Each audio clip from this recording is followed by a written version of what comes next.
कि बिहार में राजनीतिक गतिविधियां तेज हो गई हैं। बिहार बीजेपी के प्रदेश अध्यक्ष सम्राट चौधरी दिल्ली रवाना हो गए। बीजेपी के शीर्ष नेतृत्व में सम्राट चौधरी को दिल्ली बुलाया गया है। बिहार के वर्तमान हालात पर अमित शाह और जेपी नड्डा से बात करेंगे।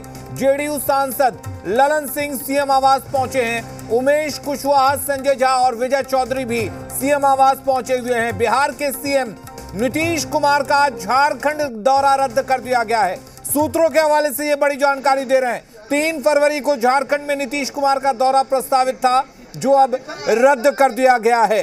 तो लगातार आज का दिन काफी अहम माना जा रहा है बिहार की राजनीति को लेकर। बिहार की राजनीतिक गतिविधियां तेज हो गई हैं।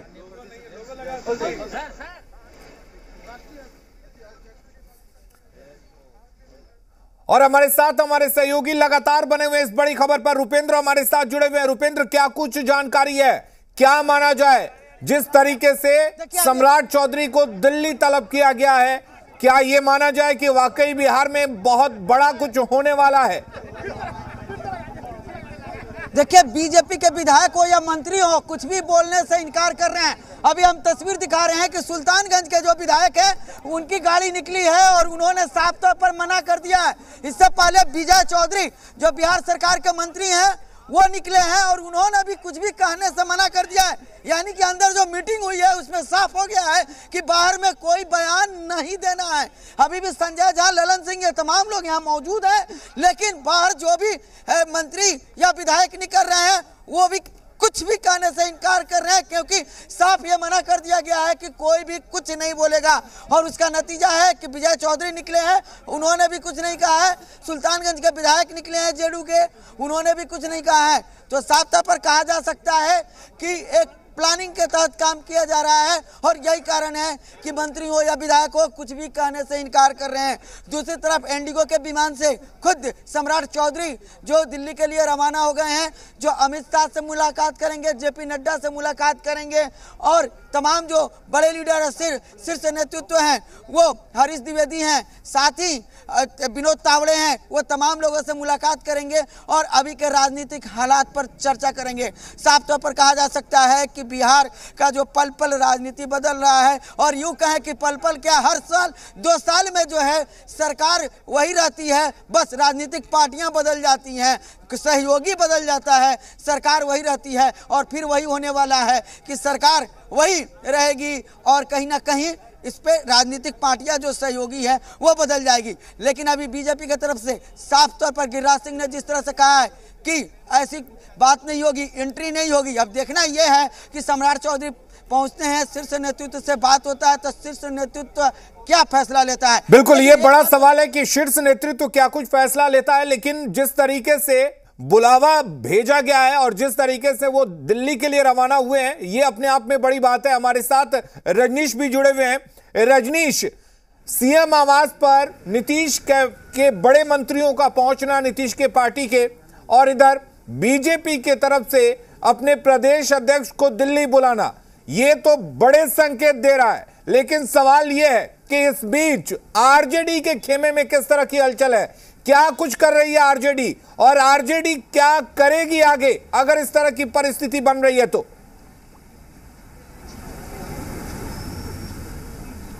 देखिए, लालू प्रसाद राजनीति के बड़े खिलाड़ी हैं और साथ ही साथ तमाम जो पहलू होते हैं या फिर जो गतिविधियां होती हैं, इस तरह के जो सिचुएशन होते हैं, न सिर्फ उसको हैंडल करने में बल्कि उसको गति देने में भी माहिर खिलाड़ी माने जाते हैं। और राबड़ी देवी आवास में लालू प्रसाद है, वहाँ पे तेजस्वी यादव पहुँचे करीब 1 घंटा पहले, और इसके अलावा भोला यादव हैं वहाँ पे, कुछ उनके जो करीबी और भी जो राजनीतिक सिपह सलार हैं आरजेडी के, उनकी मौजूदगी है और विचार विमर्श जो है वो चल रहा है।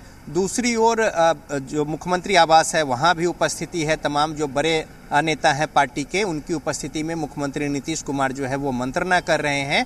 और दिल्ली में बीजेपी पल पल की जो खबर है यहाँ पे उस पर नज़र रख रही है। और इसी बीच में प्रदेश अध्यक्ष सम्राट चौधरी को दिल्ली तलब किया गया है और वो एयरपोर्ट पे यहाँ से दिल्ली के लिए पहुँचे और वहाँ से रवाना हो रहे हैं। तो इस बीच में अब देखिए राजनीतिक गतिविधियां जो है वो तेजी से बढ़ रही हैं और आज जो कैबिनेट की बैठक थी, हालांकि कैबिनेट अमूमन मंगलवार को होती है लेकिन उसे आगे बढ़ाया गया था और फिर आज भी जो बैठक हुई उसमें जो कुछ तलखी जो है वो सामने में रही, ब्रीफिंग जो है वो हुई नहीं, चूँकि अंदर भी कुछ हुआ नहीं, तो लिहाजा ये बातें जो है पब्लिक डोमेन में आ गई कि जो अंदर से खटपट की जो बातें थी दोनों बड़े दल में महागठबंधन के, वो अब धरातल पे आ गई। और जब ट्वीट आने लगा लालू परिवार की ओर से उसके बाद ये सार्वजनिक हो गया, तो लिहाजा एक डैमेज कंट्रोल की कोशिश की जरूर गई है लेकिन बात बनती हुई दिखाई नहीं दे रही है।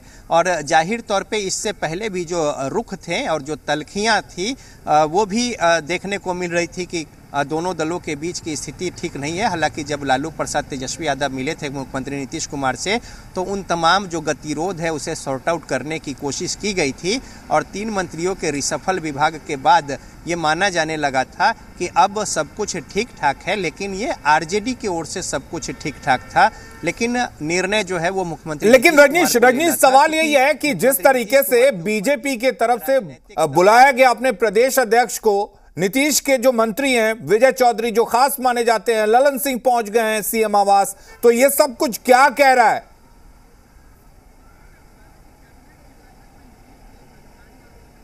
देखिए अगर आप देखेंगे राजनीति तो देखिए यहाँ पे जो 2 धारा मिलकर बहुमत के करीब होती है या फिर जो परिणाम होते हैं वो बेहतर होते हैं। चुनाव सामने में है, सीधा इसमें कोई बहुत ज़्यादा दिमाग जैसी माथापच्ची नहीं है।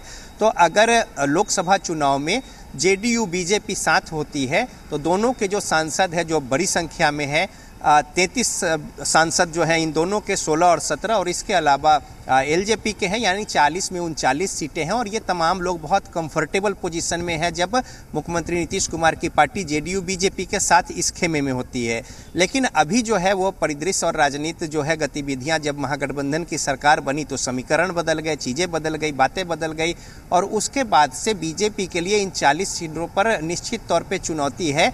बयान देने को लोग कुछ भी कह लें और बात कुछ भी कर ले, लेकिन जमीन पर अगर देखेंगे तो बिहार में चुनौती बीजेपी के लिए बड़ी है। और लोकसभा का चुनाव 24 जो है एक बड़ा टास्क है बीजेपी के लिए और कोई भी अगर सोच वाली जो पार्टी है वो इन सीटों पर कॉम्प्रोमाइज़ नहीं करेगी और किसी भी हद तक जाकर इन सीटों को जीतने की कोशिश करेगी। तो लिहाजा अगर ये चीज़ें राह आसान हो जाती है, अगर इस तरह के समीकरण बनते हैं तो चीज़ें आसान हो जाती हैं। और बीजेपी के सांसद और जेडीयू के जो सांसद है मौजूदा, उनका भी अपने अपने पार्टी के आला कमान के ऊपर दबाव है कि अगर पिछली स्थितियां होती हैं तो चीज़ें बहुत सहज हो जाएंगी। तो जाहिर तौर पे अब यहाँ से सम्राट चौधरी जो है वो बहुत ही ज़्यादा मुखर थे मुख्यमंत्री नीतीश कुमार को लेकर, उन्हें दिल्ली बुलाया गया है, आपस में वहाँ पे मंत्रणा होगी, किस तरीके से बातों को एक समायोजित किया जाता है या किस तरीके का रास्ता निकाला जाता है। चूँकि राज्य यहाँ पे जो बीजेपी है वो जेडीयू के साथ जाना नहीं चाहती है, लेकिन जब शीर्ष नेतृत्व की बात करें, अगर 40 सीटों की बात करें तो फिर ये रास्ता जो है वो खुलता दिखता है। तो ऐसे में अब निर्णय जो है वो कैसे होगा या फिर नहीं होगा या क्या कुछ होगा, ये डेवलपमेंट देखने की बात होगी। लेकिन ये भी सच है कि दोनों पार्टियों के बीच कहीं ना कहीं बातें या फिर जो लोग बीच के लोग हैं जो एक तरीके से इन बातों को बनाने में लगे हैं, उनकी कोशिश लगातार इस तरीके की रही है और वो लोग जो हैं उनसे नीतीश कुमार मुख्यमंत्री से भी मिलते रहे हैं और दिल्ली में भी चीज़ों को रखते रहे हैं। तो अब ये देखना होगा कि आगे किस तरीके से रुख जो है वो करवट बदलता है। बिल्कुल आगे देखेंगे कि रुख किस तरह से करवट बदलता है। हमारे साथ हमारे सहयोगी लगातार बने हुए हैं। रजनीश हमारे साथ आप देख पा रहे होंगे राजभवन के सामने मौजूद हैं और ये बड़ी खबर, लालू अपने करीबियों के साथ बैठक कर रहे हैं, नीतीश कुछ बड़ा फैसला ले सकते हैं। सूत्रों के हवाले से बड़ी खबर इस वक्त हम आपको बता रहे हैं। अब तक की सबसे बड़ी खबर, लालू आवास और सीएम आवास में अलग अलग बैठक चल रही है। प्रशांत हमारे साथ जुड़े हुए हैं। प्रशांत, बैठकों का दौर शुरू हो गया है, बीजेपी के नेता को दिल्ली बुला लिया गया है, क्या माना जाए, क्या वाकई नीतीश के खामोशी के बाद कोई बिहार की सियासत में बड़ा तूफान आने वाला है? बिल्कुल सही कह रहे हैं आप, क्योंकि देखिए जो हालात अभी बिहार के राजनीति का हो गया है उसमें जिस तरह से नीतीश कुमार और लालू यादव दो धड़े के रूप में आ गए हैं, दोनों के आवाज पर बैठक चल रही है। नीतीश कुमार के आवाज पर जब उनके करीबी जितने लीडर्स हैं उनकी बैठक चल रही है, जिसमें ललन सिंह भी शामिल है, क्योंकि नीतीश को डर है कि अगर कोई बड़ा स्टेप बोल लेते हैं तो कहीं जेडीयू में टूट ना हो जाए। इस टूट को रोकने के लिए ही ये बैठक बुलाई गई है। इसके अलावा आरजेडी के पास जो बैठक चल रही है, जिसमें लालू के खास लोग उसमें शामिल हुए हैं, इसमें यह कोशिश की जा रही है कि किसी तरह नीतीश कुमार को रोकने की कवायद की जाए। अगर नीतीश कुमार नहीं रुकते हैं तो अगर नीतीश कुमार राजभवन जाते हैं तो आरजेडी सबसे बड़े दल के रूप में राज्यपाल के सामने अपना दावा पेश कर दे और उसके बाद जेडीयू के तरफ से तोड़फोड़ करके कुछ विधायकों को अपने में शामिल करा के, क्योंकि आरजेडी के ही विधानसभा अध्यक्ष हैं, तो ऐसे में उनको अलग बैठने की व्यवस्था करके सरकार पर बना ली जाए और ऐसे में तेजस्वी को सीएम बनाया जाए। इसी तमाम घटनाओं को देखते हुए नीतीश कुमार अपने सहयोगियों के साथ बात कर रहे हैं। साथ में जितने भी जेडीयू के विधायक हैं उनको शहर से बाहर जाने पर रोक लगा दी गई है। उनको ये भी कहा गया है कि एक कॉल पर वो तमाम लोग सीएम हाउस मौजूद हो जाए, ऐसी व्यवस्था हो। और इसके लिए ये मैसेज में डाल दिया गया है, जो सोर्स के हवाले से खबर आ रही है कि इसमें जितने पहलू हैं तमाम पहलुओं पर यह मंथन चल रहा है नीतीश कुमार के आवास में, और ये कोशिश की जा रही है कि कैसे एनडीए को अपने पक्ष में पॉजिटिव रूप के साथ लाया जाए। और एक बड़ी खबर आपको आप बता दें कि एनडीए ये चाहती है कि नीतीश कुमार के साथ अगर नीतीश कुमार एनडीए में शामिल होते हैं तो नीतीश कुमार को केंद्र में पुनर्वासित किया जाए, एक बड़े पद पर दिया जाए, एक बड़ा मंत्री पद दिया जाए और बिहार में बीजेपी की ही कोई मुख्यमंत्री बने। और इसको लेकर के बीजेपी के जो स्टेट प्रेसिडेंट है सम्राट चौधरी, उनको दिल्ली बुलाया गया है। आज एक क्रूशियल बैठक दिल्ली में भी होने वाली है बीजेपी की।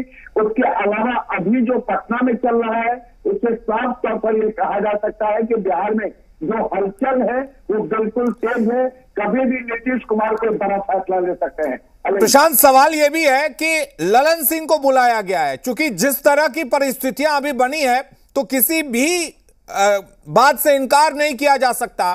पहले यह कहा जा रहा था कि ललन सिंह को इसलिए हटाया गया क्योंकि ललन सिंह आरजेडी के संपर्क में थे, और यह भी कहा जा रहा था कि ललन सिंह कभी नहीं चाहते हैं कि बीजेपी के साथ एक बार फिर से जेडीयू जाए। तो क्या ललन सिंह को इसलिए बुलाया गया है, और जेडीयू और नीतीश कुमार क्या यह सुनिश्चित कर लेना चाहते हैं कि अगर वो बीजेपी के साथ जाते हैं या अगर कैबिनेट को भंग करते हैं, सरकार को भंग करते हैं, तो उनकी पार्टी नहीं टूटेगी? देखिए, एक बात को आपको पूरी तरह से समझ लेना होगा, क्योंकि नीतीश कुमार के साथ ललन सिंह अगर आज की बैठक में शामिल है तो उसके पीछे ये नहीं है कि ललन सिंह पार्टी तोड़ के निकल जाएंगे।